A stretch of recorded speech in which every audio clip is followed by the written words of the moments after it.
Mae Parth.Cymru yn hynod o bwysig i ni fel busnes achos mae Cymru'n rhan o'n enw ni. Ni'n gwmni cenedlaethol a mae'n bwysig bod ni'n dangos bod ni'n gweithio ar draws y wlad, yn gweithio gyda cymunedau ar draws Cymru a mae gallu cael .Cymru yn yn enw ni yn y presenoldeb ar y we yn bwysig iawn i ni. Mae'n hynod bwysig i ni fel busnes gael presenoldeb ar y we. Fel pob busnes, dyna sut ni'n gallu cyrraedd cynulleidfaoedd amrywiol mhob rhan o Gymru a tu hwnt i Gymru. A mae'n ffenest siop i'n busnes ni a beth i ni'n cynnig.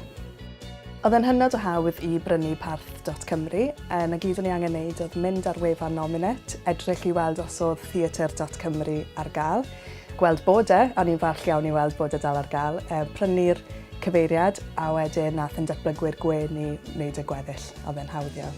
Byddwn ni bendant yn argymell i fusnesau ystyried cyfrestru gyda .Cymru neu .Wales. Fi'n meddwl bod e'n bwysig iawn i fusnesau sydd wedi lleoli yma yng Nghymru, bod nhw'n dangos i ddechrau damhaw wlad maen nhw, ond hefyd i gynrychioli y cwsmeriaid maen nhw yn gwasanaethu.